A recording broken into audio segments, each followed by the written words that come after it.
नमस्कार साथियों, मैं जैसे एमजी क्लासेस की यूट्यूब प्लेटफॉर्म पर आपका एक बार फिर से स्वागत करता हूँ। आइए आज हम देखने वाले भारत भूगोल के संदर्भ में भारत का अगला राज्य जो है झारखंड। झारखंड के बारे में आज हम चर्चा करेंगे और झारखंड से बनने वाले प्रत्येक क्वेश्चन को आज हम देखने वाले हैं। चलिए स्टार्ट करते हैं। आज झारखंड को स्टार्ट करेंगे हम यहाँ के गठन के बारे में, यानी कि गठन कब से हुआ था। गठन की यदि हम चर्चा करें तो इसका गठन हुआ था कब? 15 नवंबर सन 2000। कब हुआ था? 15 नवंबर सन 2000 को झारखंड राज्य का अलग कर दिया गया था बिहार को तोड़कर। मतलब कि किसको तोड़कर? बिहार को जब तोड़ा गया तो एक नया राज्य बना। कौन सा बना? झारखंड। तो झारखंड किससे टूटकर बना था? बिहार से टूटकर बना था। जब इसकी राजधानी बनाने की बारी आई तो राजधानी बनाया गया रांची। किसको बनाया गया? रांची को यहाँ की वर्तमान राजधानी बनाया गया।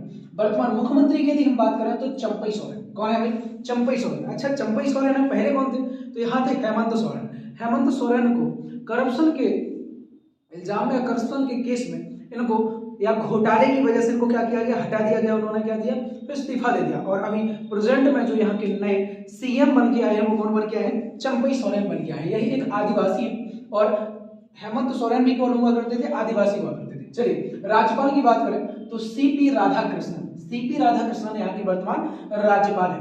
हम जिलों की संख्या की बात करें तो 24 जिले हैं। आज वर्तमान में झारखंड में कितने जिले हैं? तो 24 जिले। कितने जिले? 24 जिलों की संख्या आपको है। चलिए अब हम बात करेंगे यहाँ की विधानसभा सीटें। भाई 24 जिले हैं तो इनमें विधानसभा सीटें कितनी है? तो 82 विधानसभा सीटें हैं यहाँ पर। कितनी है? 82 विधानसभा सीटें। जनघनत्व की यदि हम बात करें तो 414 व्यक्ति प्रति वर्ग किलोमीटर। मतलब कि 414 लोग रहते हैं एक वर्ग किलोमीटर के एरिया में। कहां पर? तो झारखंड। चलिए आगे हम देखेंगे यहाँ के लिंग अनुपात के बारे में। तो 947 प्रति 1000 में, मतलब कि 1000 पुरुषों पर 947 महिलाएं। कहां पर है? झारखंड। चलिए आगे हम बात करें साक्षरता दर की तो 64% साक्षरता दर है। कितने परसेंट है? 64%। अच्छा, 64% यहाँ की साक्षरता दर। और सबसे कम साक्षरता दर कहाँ की पड़ गई? आईएमए में। तो कहाँ? पिछली ही वीडियो में पढ़ना पड़ा था कि सबसे कम यानी भारत के सबसे कम साक्षरता दर वाला जो राज्य है वो कौन सा है? बिहार है। कौन सा है? बिहार। उसके बाद दूसरे नंबर पे आता है कौन सा? झारखंड आता है, जो कितना है भाई? 64%। चलिए अब हम यहाँ के उच्च न्यायालय की बात करें तो रांची उच्च न्यायालय। झारखंड का जो उच्च न्यायालय लगता है, हाई कोर्ट लगता है, वो कहाँ लगता है? रांची में लगता है। कहाँ लगेगा? रांची में। चलिए अब हम करेंगे प्रतीक चिन्हों के बारे में। यहाँ के प्रतीक चिन्हों की बात कर लेते हैं। प्रतीक चिन्हों में यदि हम बात करें पशु के बारे में कि यहाँ का वर्तमान में प्रेजेंट में अभी राजकीय पशु क्या है? तो राजकीय पशु क्या है भाई? तो भारतीय हाथी। क्या चीज है? भारतीय हाथी। हाथियों की भी कई प्रजातियां हैं जो उसके क्षेत्र, जगह, स्थान के नाम पर रख दी जाती है। जैसे एशियाई हाथी और आपका कौन सा? रेगिस्तानी हाथी, या थाईलैंड का सफेद हाथी। इस तरीके से क्या किया जाता है? आपका हाथियों के नाम रख दिए जाते हैं। तो भारतीय हाथी कहाँ का? झारखंड का राजकीय पशु है। बात करें हम पक्षी के बारे में। पक्षी की जब बात करें तो कोयल। हाँ भैया, कोयल। कोयल सी तेरी बोली है वो यहीं पर झारखंड में यहीं पर गाना गाया जाता है, कोयल सी तेरी बोली। तो कहाँ बोल भाई? झारखंड का जो राजकीय पक्षी है वो कौन सा है? कोयल। हम राजकीय पुष्प की बात करें तो पलाश का फूल। पलाश का फूल हम एक जगह का और राजकीय चिन्ह देख के आए थे या राजकीय पुष्प देख के आए थे, वो था कौन सा? उत्तर प्रदेश। कौन सा था? उत्तर प्रदेश का भी राजकीय जो पुष्प है वो कौन सा है? पलाश का पुष्प है। और माफ कीजिए, झारखंड का भी राजकीय पुष्प कौन सा है? पलाश का पुष्प। अच्छा, पलाश का जानते सभी होंगे, जैसे हम लोकल भाषा में छोला भी बोलते हैं। छोले का जो फूल होता है उसी को हम पलाश का फूल कहते हैं। इसे देखिए जंगल की आग भी कहा जाता है। यह अभी इन्हीं दिनों क्या होता है? इन्हीं दिनों फूलता है छोले पर, इन्हीं दिनों पर लगते हैं और यह देखने में बिल्कुल आग के समान दिखाई देते हैं, लाल की तरह। इसीलिए इन्हें क्या कहा जाता है? जंगल की आग भी कहा जाता है। चलिए क्या है? पुष्प क्या देखा हमने? पलाश का फूल। हम बात करेंगे वृक्ष के बारे में तो साल का पेड़ या साल का पेड़ यहाँ का राजकीय वृक्ष। हम बात करें खेल के बारे में तो हॉकी। हॉकी यहाँ का राजकीय खेल बनाया गया है। अब हॉकी के महान जादूगर किन्हें कहा जाता है? ये सभी लोग कमेंट करके हमें जरूर बताएं कि हॉकी यहाँ का राजकीय खेल तो है, लेकिन हॉकी के जादूगर भारत में किन्हें कहा जाता था? ये कमेंट करके सभी लोग जरूर बताएं। चलिए ये आपके लिए होमवर्क हो गया। आगे देखेंगे हम यहाँ के नृत्य के बारे में। नृत्य की यदि हम चर्चा करें तो कर्मा नृत्य। कौन सा है? कर्मा नृत्य। भाषा की यदि हम बात करें तो हिंदी यहाँ पर बोली जाती है। देखिए ज्यादातर पूरा का पूरा छत्तीसगढ़ जनजातीय क्षेत्र और यहाँ पर भाषा बोलने का जो आधिकारिक जो भाषा है वो कौन सी? यहाँ की हिंदी। कौन सी? हिंदी। चलिए यहाँ के कुछ अन्य पॉइंट की बात करते हैं जो मोस्ट पॉइंट होते हैं, जैसे खनिज संपदा में उत्पादन में अग्रणी राज्य कौन सा? झारखंड। खनिज संपदा उत्पादन में क्या है? अग्रणी राज्य कौन सा है? झारखंड। एक चीज समझना, भारत का सर्वाधिक मात्रा में जो कोयले का उत्पादन किया जाता है वो कहां से किया, सॉरी, कोयले का जो उत्खनन होता है वो कहां से होता है? तो झारखंड के धनबाद से किया जाता है। कहां से किया जाता है? झारखंड के धनबाद से और झरिया से। यहाँ से भारत का सबसे ज्यादा कोयला उत्खनन किया जाता है। तो कोयला उत्खनन क्षेत्र में अग्रणी राज्य कौन सा आ जाएगा?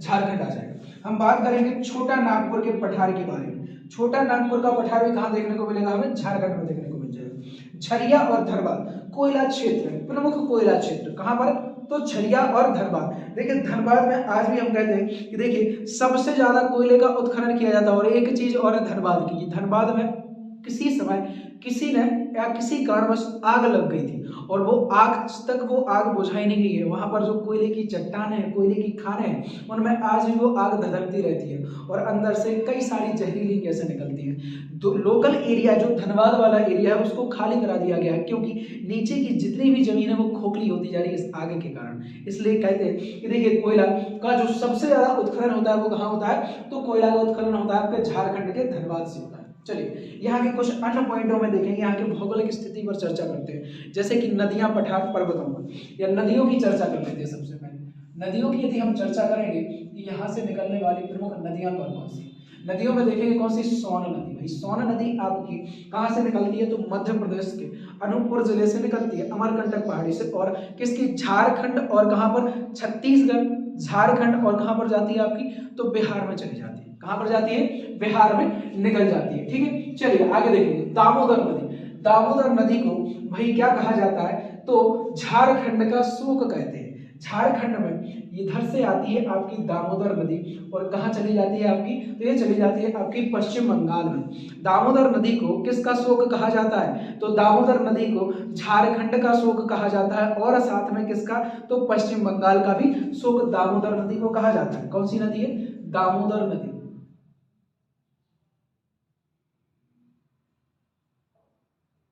दामोदर नदी। ठीक है, चलिए आगे देखते हैं। और हम कौन सी देखेंगे? पुनपुन नदी, शंख नदी। शंख नदी आपकी इधर से निकलती है और इस तरीके से निकलती हुई कहां चली जाती है? दक्षिण में चली जाती है। ये कौन सी आपकी? तो शंख नदी। चलिए आगे हम देखेंगे कौन सी? तो सुवर्ण रेखा। ये प्रमुख 5 नदियां हो जाती हैं जो झारखंड से निकलती है। कौन कौन सी? सोन नदी, दामोदर नदी, पुनपुन नदी, शंख नदी और सुवर्ण रेखा। देखिए हमें पढ़ना वही होता है जो हमारे लिए एग्जाम में पूछे जाते हैं। 2 नदियां हम आपको बता चुके हैं। ये दोनों नदियां कहां से निकलती हैं? तो दोनों नदियां आपकी जो मोस्ट है जो पूछी जाती है वो कौन कौन सी? शंख नदी और दामोदर नदी, जो आपकी कहां से? तो झारखंड में प्रवाहित होती है। आगे हम देखेंगे यहाँ पर बनाए गए प्रमुख बांधों के बारे में। जब हम बांधों के बारे में चर्चा करेंगे तो यहाँ पर बनाए गए प्रमुख 3 बांध हैं, तिलैया बांध, पंचेत बांध और मैथान बांध। ये प्रमुख 3 बांध कहाँ पर? तो झारखंड में बनाए गए। चलिए अब आगे हम बात करेंगे यहाँ पर बनाए गए कुछ या यहाँ पर बनने वाले प्रमुख जलप्रपातों के बारे में। जब हम जलप्रपातों की चर्चा करेंगे तो दसम जलप्रपात, हुंडरू जलप्रपात, हिरनी जलप्रपात और प्रेम घाघ जलप्रपात, ये प्रमुख 4 जलप्रपात कहाँ से आपके निकलते हैं या कहाँ पर है आपके? तो झारखंड में मिलेंगे। कहाँ मिलेंगे? झारखंड में देखने को मिल जाएंगे। चलिए यहाँ का एकमात्र राष्ट्रीय उद्यान कौन सा है? बेतला राष्ट्रीय उद्यान। ये बहुत मोस्ट हो जाता है भैया, बहुत ही ज्यादा, वेरी वेरी मोस्ट। बेतला राष्ट्रीय उद्यान पूछा जाता है, क्वेश्चन बनता है कि बताइए भारत का या फिर बेतला राष्ट्रीय उद्यान भारत के किस राज्य में स्थित है? तो कहाँ मिलेगा आपको देखने के लिए? झारखंड में देखने को मिल जाएगा। चलिए अब हम यहाँ के प्रमुख मंदिरों पर चर्चा करते हैं। यहाँ पर बने हुए प्रमुख मंदिर कौन कौन से हैं? तो पहला आपका वैद्यनाथ मंदिर। भैया ये वैद्यनाथ मंदिर भगवान शिव जी से संबंधित है। भगवान शिव के 12 ज्योतिर्लिंगों में से एक ज्योतिर्लिंग कौन सी? आपकी वैद्यनाथ मंदिर, जो कहाँ मिलेगी आपको देखने के लिए? झारखंड में मिल जाएगी। संवेद शिखर जी, भैया ये जैन धर्म से संबंधित है आपका। संवेद शिखर जी ये जैन धर्म से संबंधित है।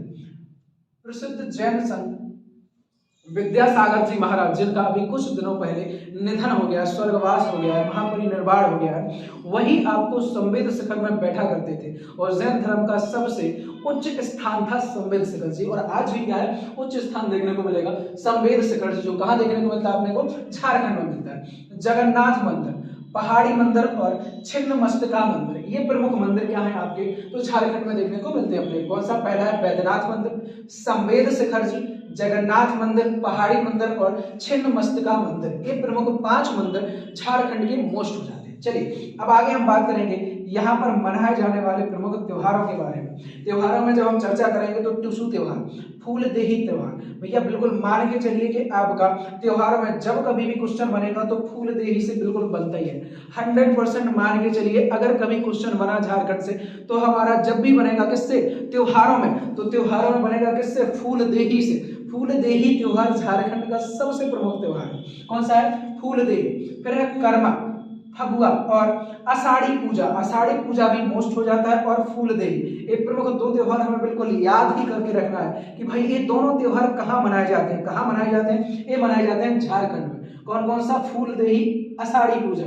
देखिए कहने को तो देखिए टुसु, फूलदेही, कर्मा, फगुआ और अन्नपूर्णा। आषाढ़ी पूजा, सॉरी माफ कीजिए, आषाढ़ी पूजा ये प्रमुख हो जाते हैं, लेकिन सबसे मोस्ट जो होते हैं वो होता है फूलदेही और आषाढ़ी पूजा। चलिए अब इसके आगे हम बात करेंगे लोक नृत्यों के बारे में। जब हम लोक नृत्यों की चर्चा करेंगे तो पाइका, मुंडरी, छाऊ और कर्मा और संथाली, ये प्रमुख नृत्य हो जाते हैं जो कहां पर, यहाँ पर किए जाते हैं। कौन कौन से, पाइका, मुंडारी, छऊ, कर्मा और संथाली, ये प्रमुख लोक नृत्य हो गए। अब हम बात करेंगे लोकगीतों के बारे में कि यहाँ पर कौन कौन से लोकगीत प्रसिद्ध हैं, कौन कौन से लोकगीत प्रसिद्ध हैं। लोकगीतों में जब हम चर्चा करेंगे तो लोकगीतों में आप देखोगे झंझाइना, कौन सा है, झंझाइना, झंझाइन के बाद कजरी, झूमर, औंधी, दो और बिरसैरन, ये प्रमुख लोकगीत हो जाते हैं, जिनमें आपका झंझाइन और कजरी और झूमर, ये प्रमुख 3 गीत क्या हो जाते हैं, मोस्ट हो जाते हैं, जो झारखंड में बनते रहते हैं। कौन सा,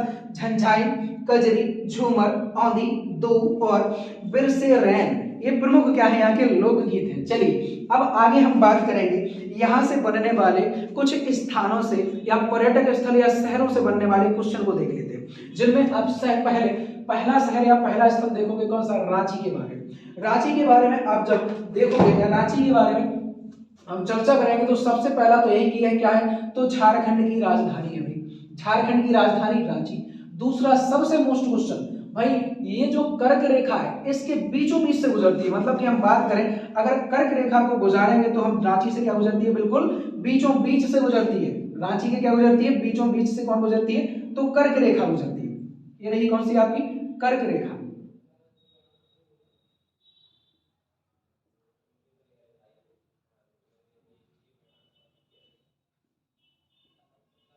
रांची के क्या गुजरती है, तो बीचों बीच से गुजरती है। और हम बात करेंगे कि सुवर्ण रेखा नदी पर हुंडरू जलप्रपात भी कहाँ बनता है, तो रांची में मिलेगा। जो हम पढ़ के आए ये वाला हुंडरू जलप्रपात, ये सुवर्ण नदी पर बनता है, सुवर्ण रेखा, और कहाँ मिलेगा आपको, तो रांची में मिल जाएगा। चलिए दूसरा शहर देखते हैं जो है धनबाद।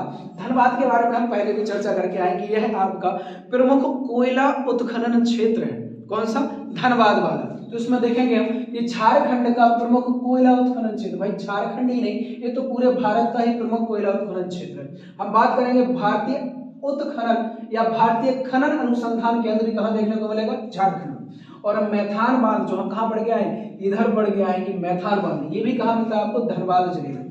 धनबाद जिले में आपको 3 चीजें, एक तो झारखंड या फिर भारत का ही सबसे बड़ा कोयला उत्खनन क्षेत्र, दूसरा भारतीय खनन अनुसंधान केंद्र भी कहाँ मिलेगा, झारखंड के धनबाद में, और तीसरा है आपका कौन सा, मैथान बांध भी आपको देखने को मिलेगा धनबाद। चलिए दूसरा देखेंगे, अगला जो राज्य, अगला जो शहर है, स्थल है, वो कौन सा, वो है आपका झरिया। झरिया क्या है आपका, यह भी आपका एक कोयला उत्खनन क्षेत्र है। साथ में यह क्वेश्चन बनता है इसके लिए कि सीमेंट उद्योग कारखाना, क्वेश्चन ऐसा बनता है कि बताइए झारखंड का सीमेंट उद्योग कारखाना किस राज्य, किस शहर में स्थित है, तो किस शहर में आएगा, आपको झरिया में ही देखने को मिल जाएगा। चलिए अगला जो क्षेत्र या शहर देखेंगे जमशेदपुर, इसके बारे में तो भैया मोस्ट बिल्कुल लगा ही लीजिए आप लोग। क्यों लगा लीजिए, क्योंकि जमशेदपुर में आपको मिलेगा Tata iron and steel company का कारखाना। जी हाँ भाई, यही वो कारखाना है जो भारत में पहली बार कोई लोहे उद्योग कारखाना स्थापित हुआ था। और किसने किया था, जमशेद जी टाटा ने किया था। किसने किया था, जमशेद जी टाटा ने। अच्छा कहाँ पड़ेगा भाई जमशेदपुर, तो यहाँ आपको देखने को मिलेगा जमशेदपुर।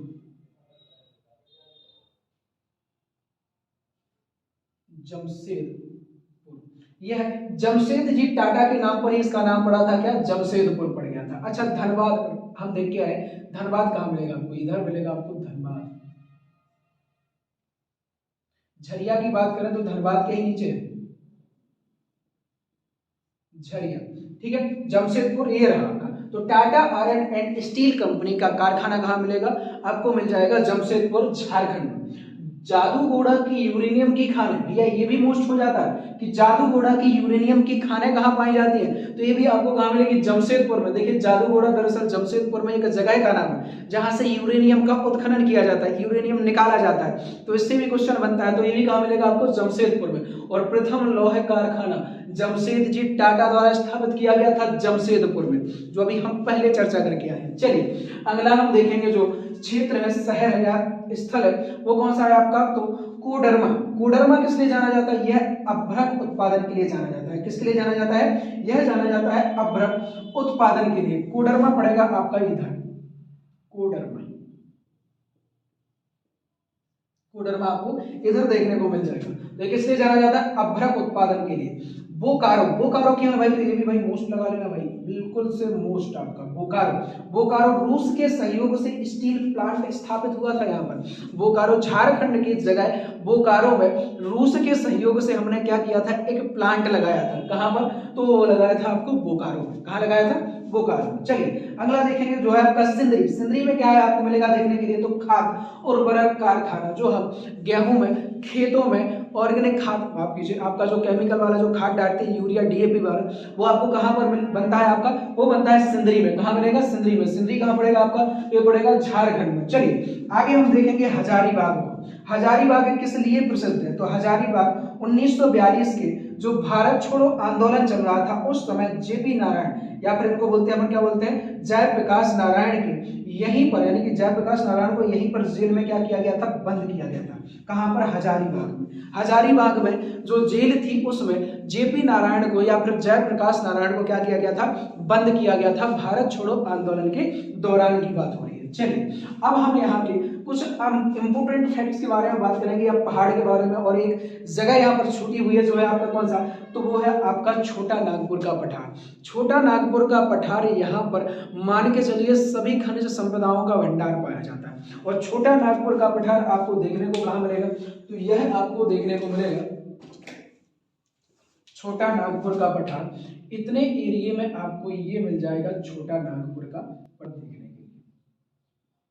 ये क्या है आपका, ये रहा आपका छोटा नागपुर का पठार। इतने एरिया में फैला हुआ है कौन चीज, तो ये फैला हुआ है आपका छोटा नागपुर का पठार।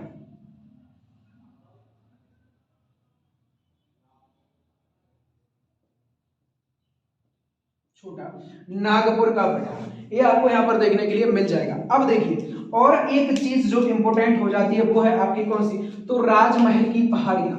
भाई राजमहल की पहाड़ियों से भी क्वेश्चन आपका बनता है, पूछा जाता है कि बताइए राजमहल की पहाड़ियां कहां पर है, तो ये रही आपकी भाई राजमहल की पहाड़ियां।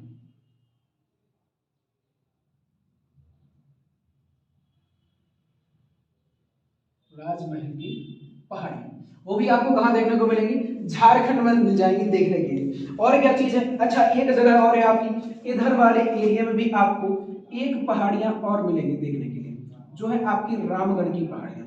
इनसे भी क्वेश्चन बनता है, पूछा जाता है बताइए रामगढ़ की पहाड़ियां कहाँ है, रामगढ़ की पहाड़ियां।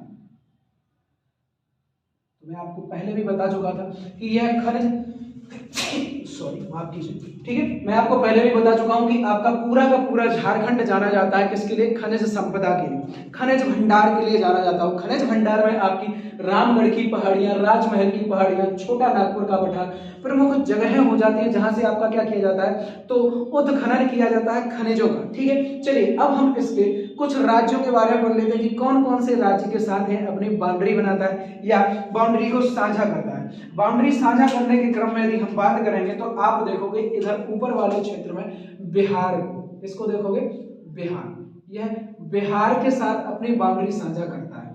इधर वाले एरिया में जाओगे आप तो इधर आपको मिलेगा पश्चिम बंगाल, क्या मिलेगा, पश्चिम बंगाल। नीचे वाले एरिया में आप जाओगे तो यहाँ आपको देखने को मिल जाएगा ओडिशा।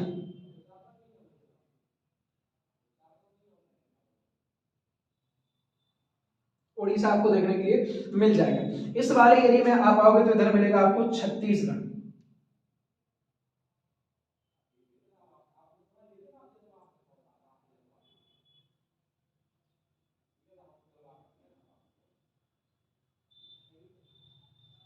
छत्तीसगढ़ आपको क्या मिल जाता है, इससे लगा हुआ हिस्सा मिल जाता है। थोड़ी मात्रा में आपका, थोड़ी सी मात्रा में टच करता है उत्तर प्रदेश को। तो उत्तर प्रदेश भी मतलब कि कितने, उत्तर प्रदेश, बिहार, पश्चिम बंगाल, ओडिशा और छत्तीसगढ़, ये प्रमुख राज्यों के साथ ये क्या करता है, अपनी बाउंड्री बनाता है या बाउंड्री साझा करता है।